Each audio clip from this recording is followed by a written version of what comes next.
Estou muito feliz de poder falar também sobre esse assunto, que é um assunto da minha atuação profissional. Vim para Juiz de Fora para fazer faculdade, da faculdade fui para fazer especialização em psiquiatria, e aí venho atuando já há quase 50 anos nessa área de lidar, de ajudar as pessoas. Graças a Deus, sempre me movi com essa disposição de ajudar as pessoas em nome do Senhor. E talvez, com a graça do Senhor, isso tenha sido possível algumas vezes. Infelizmente, nem sempre é possível ajudar as pessoas, é muito difícil, não é? Nem sempre é fácil. Mas muita coisa do que eu aprendi, muita coisa do que Deus tem me ensinado, quero passar para vocês aqui hoje, falando sobre esse assunto. Jefferson me disse que falasse sobre questão de ansiedade, depressão, que são assuntos muito candentes hoje em dia, não é? Quem que não enfrenta ansiedade? Quem que não passa por momentos de depressão? No ministério pastoral, no ministério de aconselhamento, nos ministérios da igreja, quem que não lida com pessoas que estão passando por situações assim, não é? São coisas próprias da nossa existência humana, da nossa condição humana. Então, quero repartir um pouco com vocês desse tempo falando com isso. Como que a gente pode lidar melhor com a graça de Deus, com a ajuda de Deus, com as nossas emoções? O momento atual é especialmente complexo. Nós estamos vivendo uma época da história extremamente complexa. Não é pessimismo, isso vários autores têm falado, várias pessoas que estudam a sociologia, a antropologia, as questões do nosso tempo, dizem que nós estamos vivendo um momento da história extremamente difícil, complexo. E alguns fatores estão pesando muito para que as emoções estejam cada vez mais turbinadas e conflituosas. E aqui eu coloquei algumas dessas questões que nós deparamos hoje. Por exemplo, a multiplicidade de informações. Hoje, a gente não consegue viver o mundinho da gente. Ninguém consegue ter aquela casinha no campo, não é? Com as suas vaquinhas, com a sua hortinha e viver isolado de tudo mais. Isso é um sonho que às vezes nos vem, mas é fantasia, porque o mundo mudou. Vivemos num mundo urbano, não é? Complexo, e que as informações nos chegam assustadoramente. Alguém me falou essa semana que ficou preocupada e até exortou o pai, porque o pai, já mais com tempo disponível e tudo, fica parado em frente à televisão só procurando o noticiário e fica com aquelas coisas na cabeça e não sai, não deixa de pensar e preocupar com os problemas que estão acontecendo no mundo todo. É assim, não é, irmãos? Nós estamos aqui hoje, mas hoje de manhã mesmo eu estava orando pela Coreia, pela Índia, o que está acontecendo no grupo do G7, o que vai ser desse encontro do Trump com o ditador da Coreia do Norte. Tudo bem, eu estou pensando muito pelo lado do ministério cristão, dos missionários, dos cristãos que estão lá, né? Mas é uma multiplicidade de informações que chegam à cabeça da gente. Umas necessárias e outras nem são tão necessárias. A gente não precisava se preocupar com tanta coisa como hoje a gente preocupa. E não tem jeito. Se a gente viu na televisão, se a gente pegou o noticiário no Zap Zap, não tem jeito. Aquilo fica na cabeça da gente, incomoda a gente e a gente acaba, às vezes, sofrendo por coisas que são muito além da nossa possibilidade de alcance. Esse é um fator hoje de complicação nessa área das emoções. Uma outra coisa é a enorme oferta de derivativos, coisas que chamam a nossa atenção e despertam e dispersam a nossa atenção, percebem? Coisa terrível é esse celularzinho, não é? Eu desliguei porque senão daqui a pouquinho vai estar, pim, chegou uma notícia, pim, chegou um zap, não é assim? E quem consegue deixar o zap de lado? Alguém me reclamava essa semana que estava com um paciente no CTI, no hospital, muito bem arrumado o CTI, tinha um atendente para cada paciente. Eu falei, olha que luxo, hein? Mas eu ficava o tempo todo no celular, não prestava atenção no paciente, não. Enfermeiro do CTI, trabalhando com, não é? Isso o faxineiro no prédio também está fazendo, e é um drama, né? Rede social, oferta de joguinhos. Domingo eu estava na porta da igreja, tinham 3 adolescentes conversando, e aquele risinho de adolescente, e todos 3 conversando, mas com o zap. Todos 3 com o celular na mão. Dava uma risadinha para um, e o pastor que estava observando comigo falou, olha só, o que está acontecendo? Aquele ali está com joguinho, ele conversando e jogando. Aquela ali está recebendo mensagem. Ela passava o dedo assim e falou, ela está recebendo mensagem. Então ela está conversando e vendo a mensagem. E o outro também ali vendo o que está acontecendo. Como que a cabeça das pessoas funciona desse jeito? Não é? Dispersão, conflito. Ali ouvindo uma coisa, aqui vendo outra, ao mesmo tempo. Isso, não é? Acaba perturbando muito.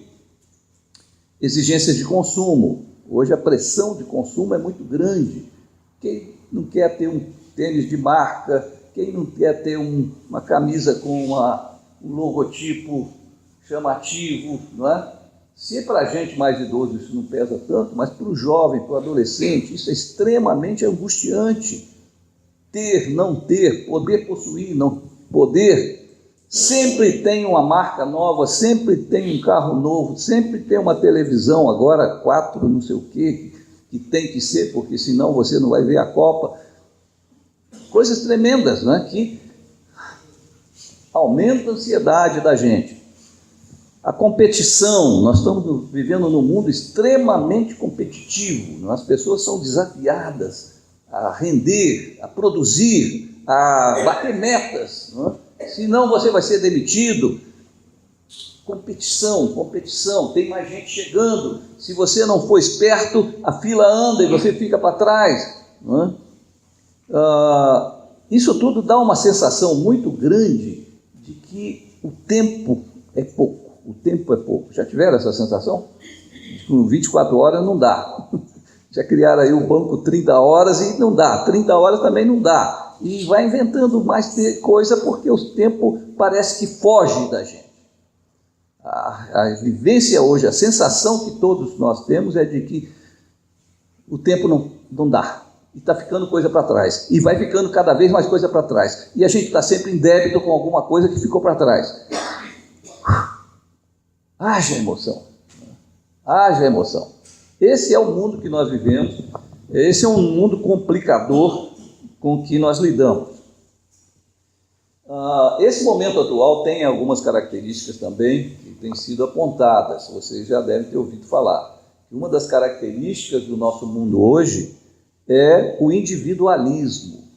Ao mesmo tempo que nós estamos ligados e sabendo do que está acontecendo no mundo todo, o interesse, o objetivo de vida, o foco de cada um é cada vez mais a si mesmo. A tendência das pessoas é se fechar naquele mundinho, com as mensagens que ele recebe, preocupado com as postagens que ele vai fazer, as curtidas que ele vai fazer e o que os outros vão achar das suas curtidas. Esse individualismo que vai fechando-se cada vez mais em si mesmo. É um paradoxo, irmãos, claramente essas contradições desse nosso mundo pecaminoso e decaído, não é? Coisas boas trazendo problemas, coisas que podem e potencialmente aproximam as pessoas, trazendo cada vez mais individualismo e as pessoas centradas em si mesmo. São conflitos emocionais que nós vivemos hoje. Outra característica do nosso tempo é essa busca desenfreada do bem-estar, da felicidade que ninguém sabe onde é que está, mas é a meta de correr atrás e ser feliz, não é? Vocês já encontraram pessoas que jogam tudo por alto e falam, não, agora eu tenho direito de ser feliz, não é? Casamento, emprego, vou experimentar, vou sair pelo mundo. A era hippie trouxe isso à tona, mas hoje continua também essa busca desenfreada do bem-estar. Já se falou que a nossa sociedade ocidental criou a cultura do mimo, né? As pessoas querem ser mimadas e não podem ser tocadas, contrariadas, são espinhentas, aborrecidas, qualquer coisa jogo para o alto e vou procurar outro lugar, outra pessoa, outro compromisso que me faça feliz. Isso é nas relações afetivas, isso nas relações familiares, isso nas igrejas. Essa mudança desenfreada de igreja, vocês veem como que está acontecendo? Se não me agradou, eu jogo, descarto e vou buscar outra. O que eu quero é ser feliz, o que eu quero é me sentir bem. Não é? Essa cultura do bem-estar é mentirosa, porque a vida não é um mar de rosas.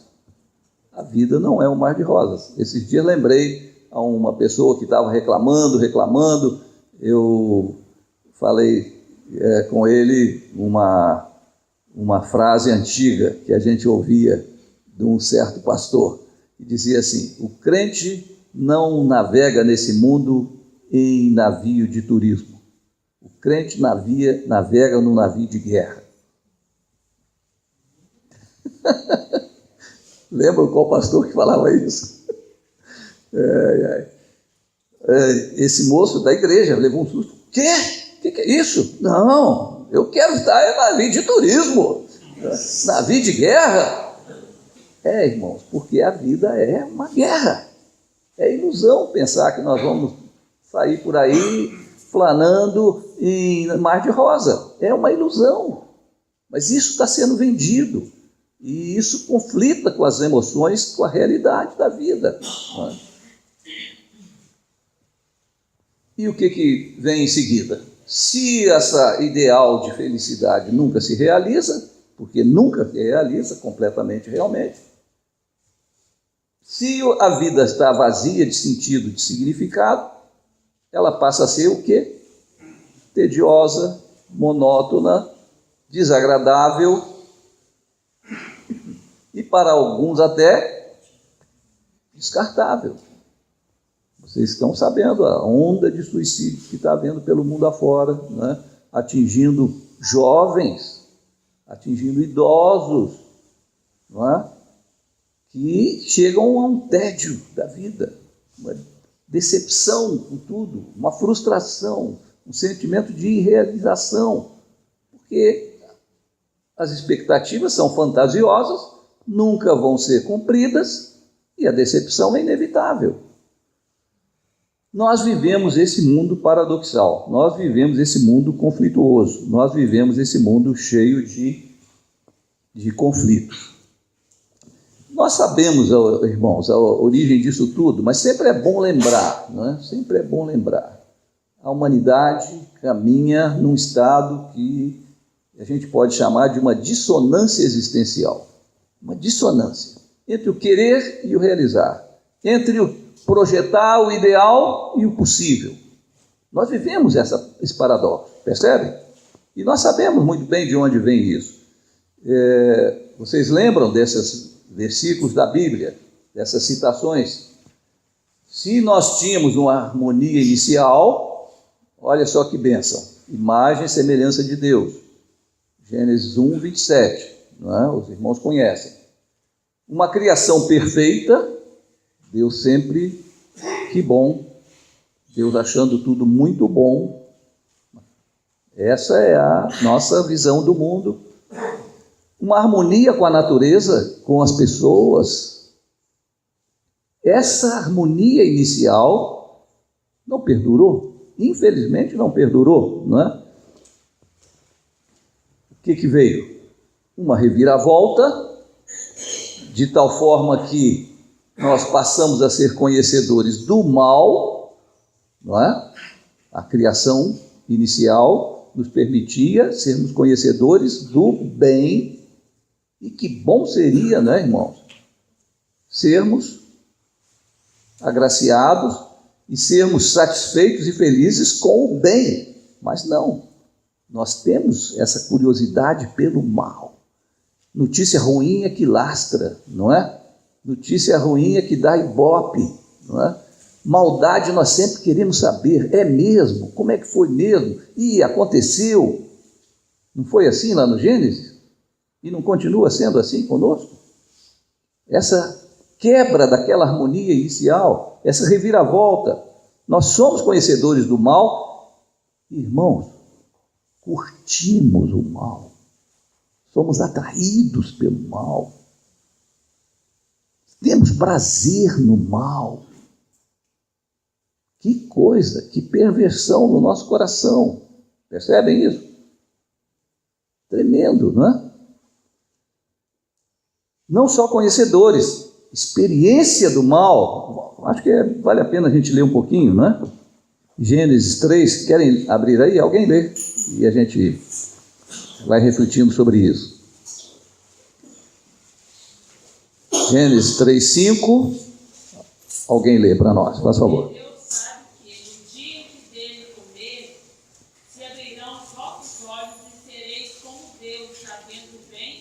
Isso, sabedores do bem e do mal, conhecedores do bem e do mal, conhecedores.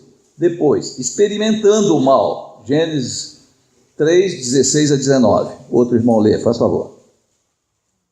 E a mulher disse: multiplicarei sobre modo os sofrimentos da tua gravidez, em meio de dores dará luz a filhos. O teu desejo será para o teu marido, e ele te governará. E a Adão disse: visto que atendestes à voz da mulher e comeste da árvore que eu te ordenara, não comesses, maldita é a terra por tua causa. Em fadigas obterás dela o sustento durante os dias de tua vida. Ela produzirá também cardos e abrolhos, e tu comerás a erva do campo. No suor do rosto comerás o teu pão, até que tornes a terra, pois dela foste formado, porque tu és pó, ao pó tornarás.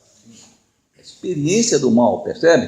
A experiência da dor, o parto, as lutas, toda conquista é a partir de uma luta, percebe? Do desafio, de um empenho, de um esforço, de um sofrimento até, percebe? O trabalho penoso, difícil, encontra obstáculo. Estejam certos, irmãos, nós não podemos ser ingênuos.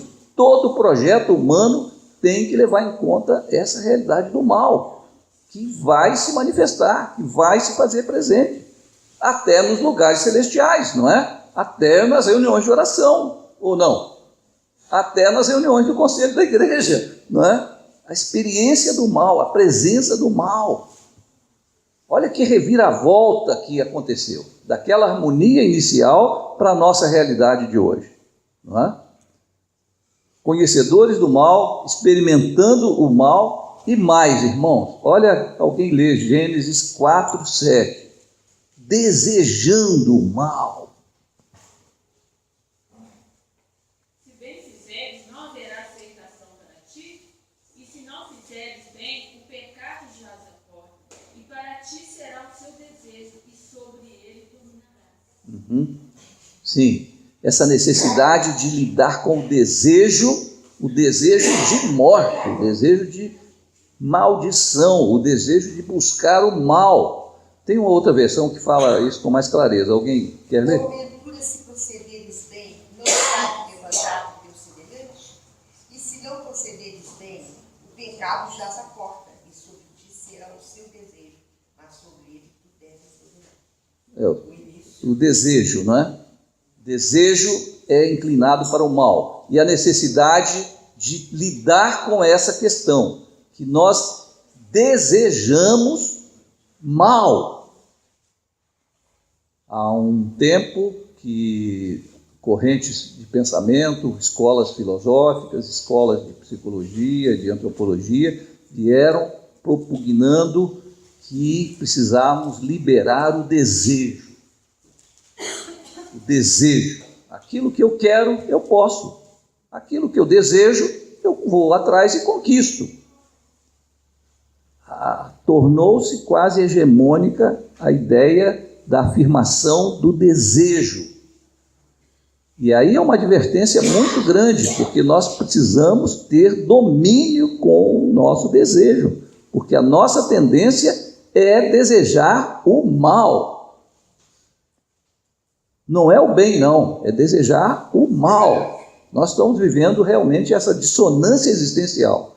Sabemos até o que deve ser feito, sabemos até como deveria ser feito, mas não conseguimos fazer, e mais, muitas vezes não queremos fazer como deve ser feito, não queremos que as coisas sigam no caminho adequado. Nós estamos vendo isso aí no mundo da política, não é? Todo mundo fala, mas devia ter assim, mas as leis dizem assim, mas as pessoas fazem diferente. Por quê? Porque gostam, porque levam vantagem, porque se aproveitam disso, porque o mal é prazeroso, é prazeroso. Uma coisa que a gente costuma hoje dizer, um dependente químico, e às vezes parece chocante, mas é verdade. E às vezes eles assustam, dizem assim, olha como é que é forte, não é? Como é que é bom, né? Como é que a droga é boa, como é que te atrai, como é que te domina. O desejo totalmente escravizado. Aquele desejo se impõe, a pessoa faz de tudo, sai pela rua, rouba, consegue driblar quem for para ter uma pedrinha de crack. Olha que coisa perversa, como que essa condição humana está totalmente pervertida. Aquela harmonia inicial, essa dissonância com que hoje nós nos deparamos. Isso foi expresso pelo apóstolo Paulo muito bem, não é, irmãos? Nós conhecemos e com certeza os irmãos já estavam lembrando, né, do que o apóstolo Paulo falou, não é? E o apóstolo Paulo conseguiu dizer isso muito bem nessa frase dele, né? Não faço o bem que prefiro, mas o mal que eu não quero, até quando eu não quero, ele se impõe. Essa dissonância existencial tão grande que nós vivemos nesse mundo. E qual a consequência? Vivendo num mundo tão conflituoso, vivendo nós mesmos nessa dissonância existencial, entre o querer e o realizar, entre o que a gente sabe que deve e o que a gente consegue, entre aquilo que a gente quer e que a vida permite, entre aquilo que a sociedade propõe, os meios de comunicação expõem e a realidade oferece. Como é que a gente fica? Não é? Não tem como. Não tem como. No mundo passais por quê? E aflições, e aflições, e aflições. E cada um daqui sabe qual a aflição que está passando, quais as aflições que já passou, e às vezes nem é bom saber as que nós vamos passar, né? Porque a certeza é essa, no mundo passamos por aflições. É ilusão, irmãos, pensarmos num pensamento positivo evangélico, né? Houve muita coisa bonita já sobre isso, mas, irmãos, precisamos ser realistas. Não é só pensar positivamente que vai dar certo, não é só afirmar positivamente que vai acontecer, não é só ordenar em nome do Senhor que a bênção vai aparecer. Não é assim que funciona. No mundo nós passamos por muita aflição. E o Evangelho é o Evangelho que nos coloca melhor preparados para enfrentar essas aflições, mas não nos poupa delas. É ilusão e até perigoso nós pregarmos um Evangelho de cor-de-rosa, um Evangelho de sucesso absoluto.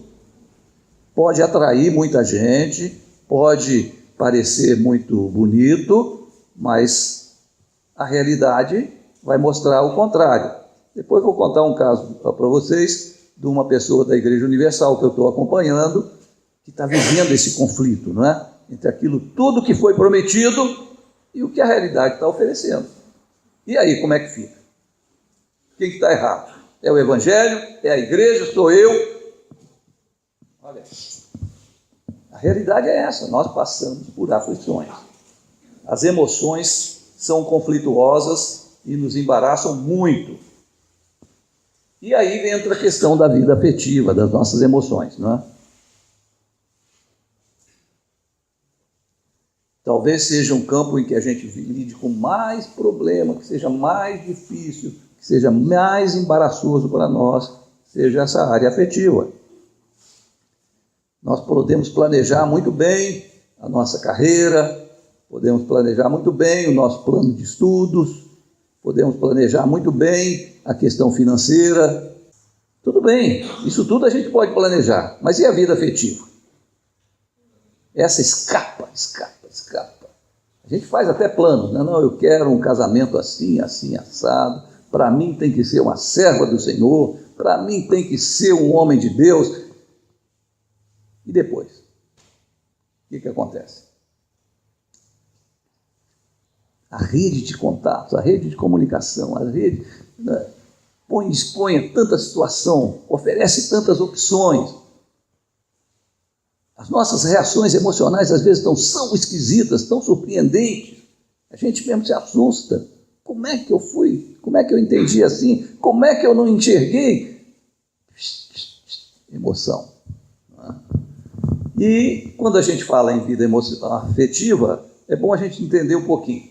Esses três níveis esses três aspectos são lembrados quando a gente fala de vida afetiva. Primeiro ponto, a questão do humor. O que a gente entende quando a gente fala do estado de humor? A gente às vezes usa corriqueiramente, fulano é uma pessoa bem-humorada, fulano é uma pessoa mal-humorada. O que a gente quer dizer com isso? A nossa vida mental, a nossa vida psíquica, tem esse colorido afetivo. A gente tem razão, pensamento, cognição, memória, raciocínio, julgamento crítico. Esse é um aspecto. Temos o lado da nossa capacidade de decisão, de tomar consciência, raciocinar, decidir. Mas temos esse colorido afetivo que banha tudo isso. Você amanhece de manhã e você faz uma avaliação assim. Hoje eu estou mais ou menos. Não é? Ou você amanhece e fala assim, não, opa, que beleza, o dia está bonito, pulo da cama, vamos começar. Ou você pode o contrário. E mais um dia, podia estar dormindo mais, né? Para que eu tenho que levantar, né? Que chatice esse compromisso, negócio de cumprir horário, porcaria. Né? E aí, se você é estudante, a mãe grita lá, o fulano, está na hora. Se não é estudante, mas tem uma mulher que marca em cima, né? E aí, fulano, você não vai trabalhar hoje, não? Quando a gente está falando disso, a gente está falando no estado de humor. De manhã a gente percebe muito como é que está o estado do humor da gente, não é? Esse colorido afetivo que permeia a vida da gente. Esse é o estado de humor. Pode estar mais elevado, pode estar mais baixo. Nós vamos ver depois a questão de depressão, que aí depressão tem tudo a ver com essa questão do humor. É um aspecto da vida afetiva. Nós temos também os nossos sentimentos. Quando a gente para e olha lá para dentro, mas eu estou vivendo um sentimento gostoso hoje, parece que tudo vai dar certo, né? Agradável. Mas às vezes não, às vezes o sentimento é mais conflituoso, está ruim, tem um peso aqui dentro, está doendo no peito, né? Não sei o que é, está tudo certo, mas está esquisito. Né? O sentimento é uma coisa mais durável, que a gente percebe mais duradoura dentro da gente. As emoções são mais ou menos assim também, porém mais dinâmicas, mais intensas, de intensidade maior. E as paixões, então, nem se fala. As paixões são aqueles estados afetivos arrebatadores, quando algo pega a gente e eu me apaixono mesmo, não é? O funcionário lá do meu prédio, né? Ontem, a hora que eu saí, ele, doutor, 2-0, hein? 2-0, tá tudo bem. Eu falei, fulano, olha só, primeiro lugar, porque ele já sabe. Jesus, né, doutor? Jesus, né? E segundo lugar, o que é? É família, né, doutor? Família, né? Depois, terceiro lugar, então, Flamengo. Aí que ele vibra, né? Jesus, família, mais ou menos. Flamengo, ele pula de alegria, né? É fácil ver, a paixão dele qual que é? É o Flamengo, do nosso amigo ali também, né? E de 50% dos brasileiros, né?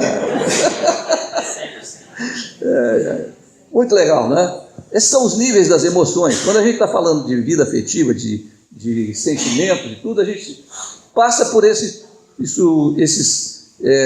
4 aspectos. E nós vamos nos deter mais nas emoções, que são essas vivências afetivas que experimentam oscilações, experimentam flutuações.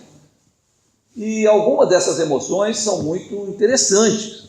Existem emoções agradabilíssimas. Olha só que bênção isso aqui, que Deus colocou na gente.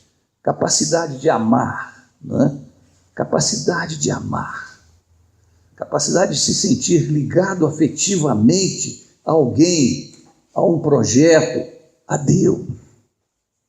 Capacidade de amar a si mesmo. Nessa conversa que eu falei ontem, do negócio do navio, chegamos nesse ponto também, né? Amar a Deus sobre todas as coisas, né? Amar ao próximo, mas e a si mesmo, né? Como é difícil às vezes equilibrar essas 3 dimensões do amor, não é? Mas como é bonito, sabe, poder amar, saber amar, não é? Saber que podemos amar, não é? Alegria, como é uma emoção muito feliz, né? De muito bem-estar, paz. Quis botar isso nesse mar aí, azul, profundo, olha só. Dá uma dimensão de paz, né? O horizonte, né? O mar, calma, né? Uma emoção de júbilo, né? Por uma conquista, por um mérito, por alguma coisa que nos envaidece. E o êxtase. Alguém aqui já viveu uma experiência estática, de êxtase?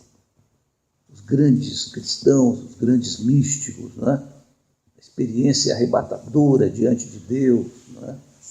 Viver uma experiência que nos toma em oração, em júbilo, e mais que júbilo, em êxtase, uma emoção arrebatadora.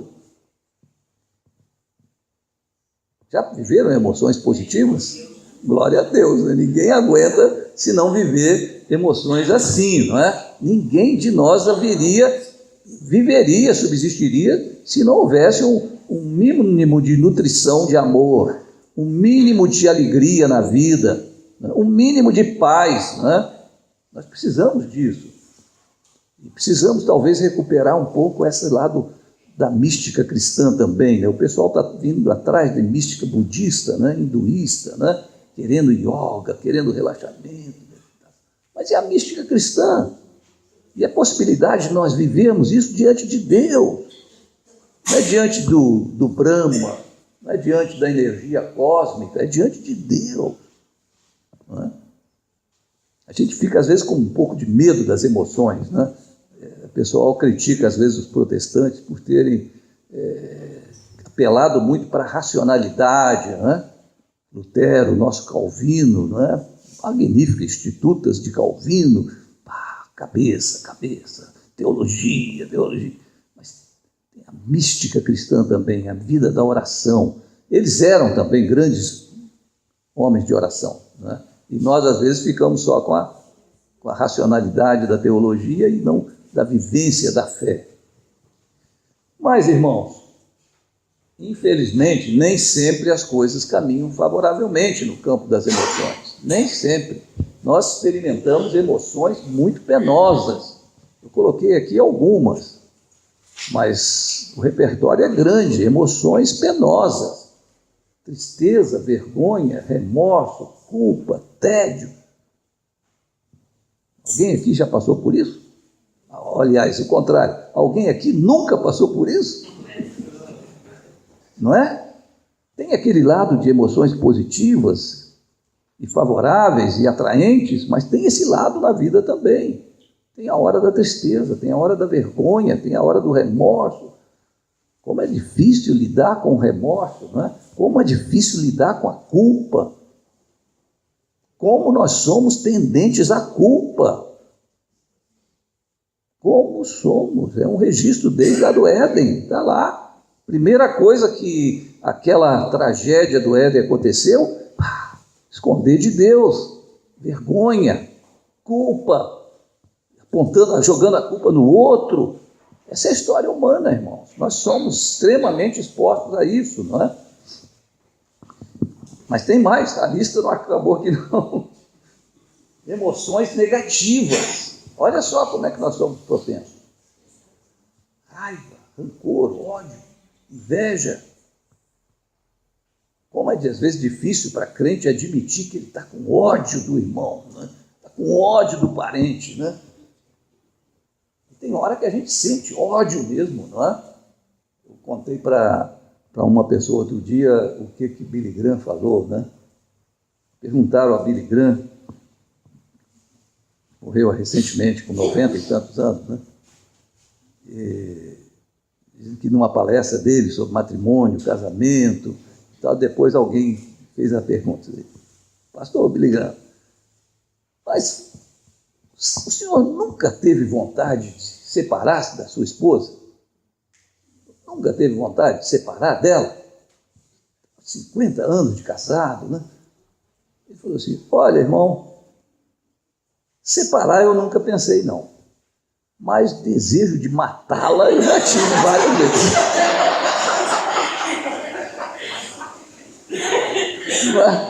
Não é assim? Às vezes a gente tem ódio. A palavra nos orienta, não é? Não se ponha ao sol. Não cultive, não deixe isso crescer dentro de você. Mas acontecer, acontece, não acontece? A raiva sobe, o sangue ferve. E aí? Senhor, dá sabedoria.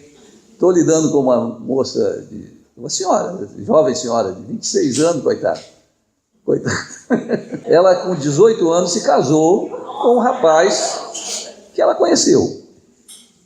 Ela sempre foi criada na igreja, os pais dela crentes, ela crente, mas o rapaz nem era cristão quando ela casou com ele. 18 anos, ela doida para sair de casa, a família era crente, mas o ambiente de casa era terrível, a briga dos pais era constante, ela mesmo fala, estava doida para sair de casa. E o rapaz pareceu bom, interessou-se por ela casou e foi viver a vida com ele. O rapaz se converteu, rapaz bom, 6 anos mais velho que ela, mais seguro, ela novinha, com 18, ele com 25, se converteu, começou a caminhar na igreja junto com ela, foi crescendo na fé, estudando a palavra e tal, começou a ser obreiro, uma igreja pentecostal, não dessa neopentecostal, mas uma pentecostal tradicional. Começou a ser obreiro, depois passou a ser pastor auxiliar e agora ele é pastor titular de uma comunidade. E ela, com 26 anos, virou esposa do pastor da igreja. Olha que legal! sem querer, ela se tornou esposa de pastor. E aí começa a ter os problemas de esposa de pastor, né? Tem esposa de pastor aqui? Uma.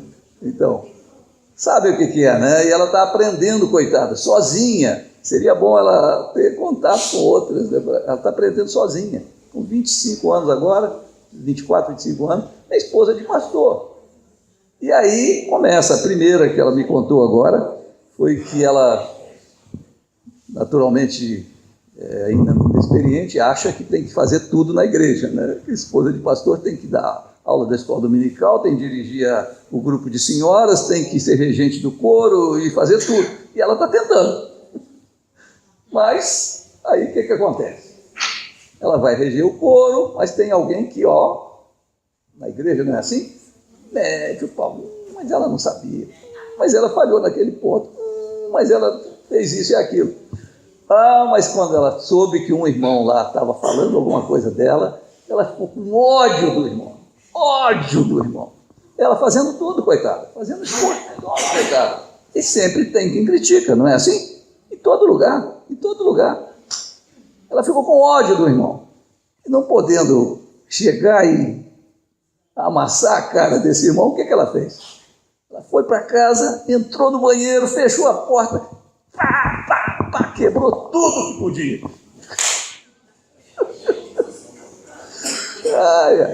O marido do lado de fora, meu bem, abre a porta, não vou abrir coisa nenhuma. E Ela me falou, se ela abrisse a porta, ela ia dar nele. Ele que inventou esse negócio de ser esposa de pastor. Acesso de ódio.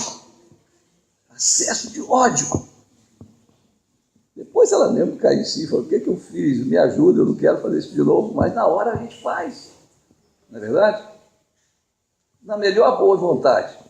Contrariada, aborrecida, alguém criticando, é demais.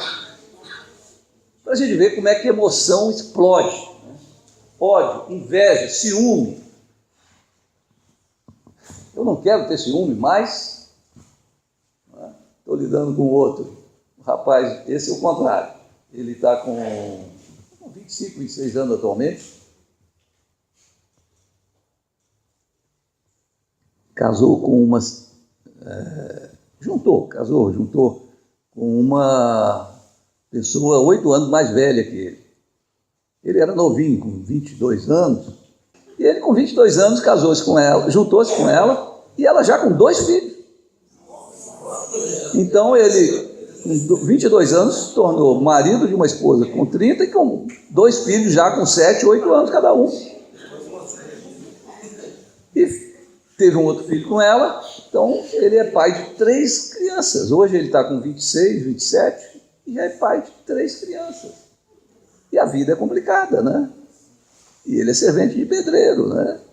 E como é que ele dá conta de manter um padrão de vida para a esposa, manter esses 3 filhos que agora já estão adolescentes, e querendo tênis novo, e querendo isso, e querendo aquilo, não é? Olha como é que a emoção vai confundindo e vai levando as pessoas por caminhos confusos, né? Mas o que mais perturba ele? O que mais perturba ele nisso tudo? Ele morre de ciúme da mulher dele. Morre de ciúme. Meu Deus! E se ela ainda está lembrando do pai das 2 crianças que não são filho dele? Será que ela lembra do namorado que ela teve antes de me conhecer? Você fala com ele, fulano, você acha que... eu acho que não, mas não consigo. Eu penso nela, eu fico pensando no passado dela, e pior ainda, ele fica com ciúme, ele fica pensando, e se eu separar dela? E se eu separar dela? E aí se ela arrumar outro?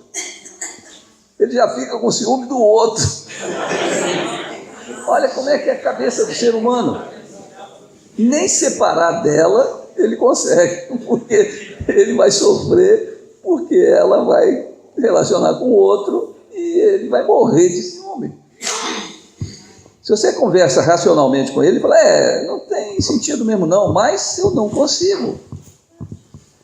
Como é que as emoções são complicadas, né? E essas são emoções penosas. Nós vimos que há aquelas emoções agradáveis, bênçãos de Deus, mas olha como é que a realidade do pecado deformou a existência humana, aquela dissonância existencial que nós falamos, Como é que isso perturbou a existência humana? Hoje nós vivemos essa realidade trágica.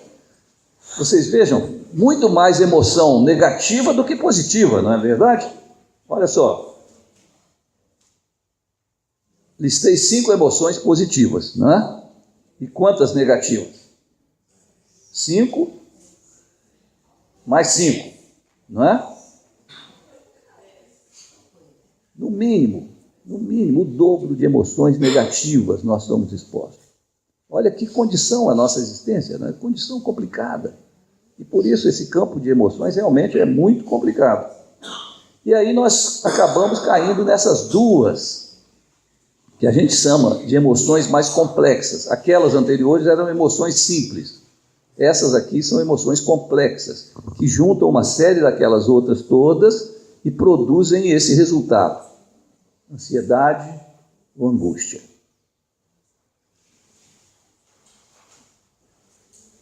Sabe o que é ansiedade? Sabe o que é ansiedade? Precisa definir? Sim, todo mundo sabe. Todo mundo sofre ansiedade. Faz parte da condição humana. Esse sentimento, esse incômodo interior. Está tudo bem, mas a minha cabeça não para de pensar. Mas tudo bem, mas estou aflito. Né? Está tudo bem, mas eu não consigo me sentir à vontade. Respiração curta, sono frio, meio pálido. Aquela sensação assim de frio na barriga, né? Vai acontecer alguma coisa de ruim, né? Pode não dar certo, né? E como é que vai ser amanhã, né? Não é horrível? Embrulha o estômago, dá diarreia, confunde todo. Quem não sabe o que é isso? Quem nunca passou por isso? Não é? Angústia é uma ansiedade um pouco mais arraigada no íntimo. Angústia é aquela dor profunda, quando vem e aperta o peito, né? É uma ansiedade mais vivida mais corporalmente. Ansiedade também dá vivência, mas é uma vivência mais intensa, mais perceptível, mais fugidia, né? Mão fria, palidez, tal. Isso é ansiedade. A angústia vem aquele peso, aquela dor na alma, né? Aquele peso interior, né? Que eu não consigo me livrar. Normalmente é uma coisa mais mantida, mais sustentada, né? Uma coisa mais profunda, né? Um sofrimento mais profundo. Mas são emoções tremendas, irmãos. São emoções tremendas, que nós não conseguimos escapar delas. Todo mundo passa por isso. Jesus falou: no mundo vocês vão passar por angústias, ansiedades, aflições. Que miserável é a condição humana, não é? Paulo falou, não é? Que miserável que eu sou. O bem que eu quero, aquilo que eu gostaria, aquilo que podia ser, né? Aquilo que devia ser, né? Não é. Nem comigo mesmo, nem na minha família, nem na minha igreja, nem no Brasil. Estamos aí todos angustiados, ansiosos. O que vai acontecer no Brasil? Quem vai ser o seu futuro presidente? Esses dias um pastor me ligou, me falando num projeto que ele está fazendo ainda para esse ano. Ele falou assim: olha, porque eu sou daqueles, ele estava se justificando, como é que ele está cheio de planos? Porque eu sou daqueles que eu acho que o Brasil não vai mudar com essa eleição de outubro. Não vai mudar. O que vai mudar o Brasil são outras coisas que a gente pode fazer. E aí vem os projetos dele, de buscar a Deus, de fazer projeto evangelístico e tal, né? É o que vai mudar o Brasil, né, irmão? Mas não está essa ansiedade. Quem vai ser? Ontem fui no barbeiro, ele falou, ele sempre tem uma solução política. Barbeiro é ótimo, né? Já tem essa para tudo. Não vamos tirar o Temer. Não vamos tirar o Temer, porque não adianta. Porque são 6 meses só. A gente vai começar o processo de impeachment agora, e aí não vai dar. Chegar no segundo ano, ele já vai sair mesmo, e tal. Então nós não vamos tirar o Temer. Olha a arrogância. Nós não vamos tirar o Temer por causa disso. Mas Tem aí as eleições, né? Mas a gente não sabe quem que a gente vai votar, né? Quem que vai ser, ainda não tem um nome, né? Ainda não tem um nome. Uma ansiedade coletiva, né? Mas, além dessas coletivas, tem aquelas pessoais, né? Esses motivos pessoais, familiares. Igreja, como igreja mexe com a gente, né? Ontem também teve uma senhora, uma esposa de pastor com a filha lá na igreja, comigo no consultório, e me falando como é que eles estão sofrendo por causa da situação que eles estão vivendo na igreja e tal. Pastor sofre, né, Jefferson? Pastor sofre, gente. Esposa de pastor sofre. Membro de igreja sofre, porque filho de pastor sofre, né? Mas tem muita bênção também, né? Isso eu falo sempre. Às vezes filho de pastor reclama, eu talvez tenha reclamado um pouco, quando mudava, eu não gostava de mudança, jovem não gosta de mudança, adolescente, criança não gosta de mudar de cidade, e pastor na minha época mudava muito, mudamos umas 5, 6 vezes, eu não gostava, na época não gostava, mas hoje eu disse, foi bênção, eu vi como que Deus foi me conduzindo, em cada cidade que eu passei eu aprendi alguma coisa, em cada cidade eu deixei amigos, que até hoje são amigos. E eu vi como é que Deus foi me conduzindo, num aprendizado. A mão de Deus é maior, né? Mas no momento, às vezes a coisa é sofrida. E a igreja, a gente sofre muito, porque a igreja não é uma instituição qualquer, não é um clube. Claro que quem vai ser dirigente do Tupi deve sofrer também, né? Porque eu sou coitado do Tupi, né? Mas aquilo eu acho que é mais, leva na esportiva, né? Tá no campo do esporte, né? Toma cerveja no fim da reunião, e briga, sindicato dá muita confusão também, deve ser, não sei se alguém aqui milita em sindicato, mas deve dar muita confusão também. Mas me parece que é alguma coisa assim mas não toca tanto a essência da pessoa. A igreja toca na identidade da gente. Um problema na igreja atinge muito a gente, porque é a segunda família. É a segunda família da gente. Se tem um problema na família, a gente não sofre? Está aqui muito bem, mas tem um irmão lá em Patinga que está doente. Ah, meu Deus, né? Eu estou aqui, mas pensando nele. Igreja é assim também. Se tem a palavra fala, né? Se uma parte do corpo sofre, todo mundo sofre. Se alguém não está bem, todo mundo sofre. Se a gente tem um atrito, um desentendimento, sofre muito. É um desafio bom que nós temos. A igreja é a única instituição no mundo com as suas características. Diferentes faixas etárias, todas as faixas etárias são admitidas na igreja. Diferentes idades, diferentes condições sociais, todos são admitidos na igreja. Diferentes níveis de instrução, todos são admitidos na igreja. É a instituição mais democrática do mundo. Não existe outra instituição assim. Agora, é uma instituição humana. Ainda estamos aqui, expostos às nossas dificuldades, às nossas emoções conflituosas, e às vezes vivemos muita ansiedade e angústia no domínio da igreja. Desafio, né, irmãos? Eu vou falar um pouco agora sobre ansiedade, e para destacar com os irmãos que é uma experiência inevitável, é uma reação de alerta e às vezes importante, é uma reação de enfrentamento. Quando aparece uma ameaça, a gente reúne forças para lutar, enfim. Tem esses aspectos positivos, mas também tem aspectos negativos. O desconforto psíquico traz muito desconforto, as repercussões físicas, sempre dá repercussões físicas, prejuízos espirituais, porque perturba a gente, não é? Quando a gente está ansioso, a gente não tem paz, nem para ler a Bíblia direito, nem para orar direito, né? Quando a gente às vezes mais precisa, né? E às vezes é bom recorrer a alguém. Irmão, vem cá, ora comigo, porque eu não estou conseguindo, a cabeça não está boa, eu não estou tendo concentração. Pede alguém para orar junto, não é? Mas são prejuízos que a ansiedade provoca. E o que intensifica mais a ansiedade em nós? As pressões externas, problemas da natureza, do meio ambiente. Olha o que aconteceu na Guatemala, não é terrível, né, irmão? Que desastre, né?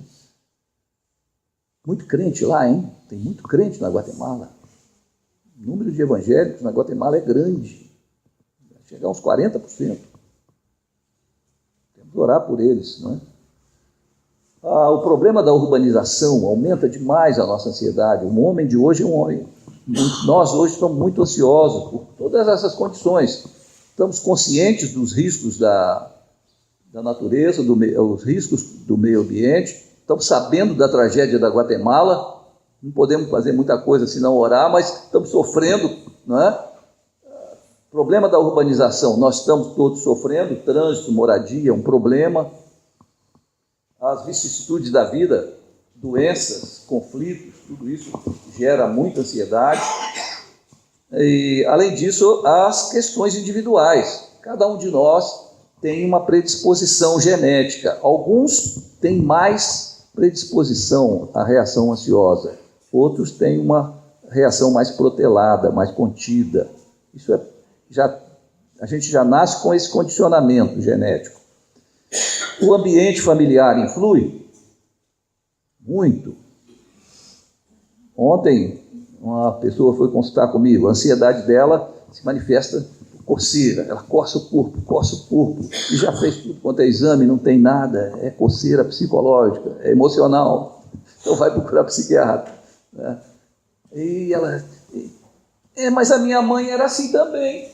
Olha, gozado, né? Por que a ansiedade é desse jeito?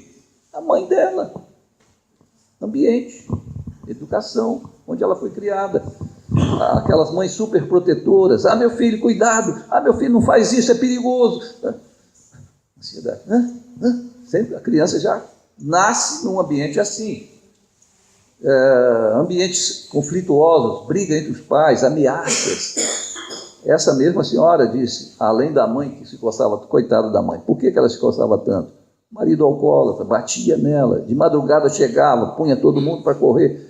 Olha, uma criança crescendo num ambiente desse, os níveis de ansiedade são muito maiores, concordam?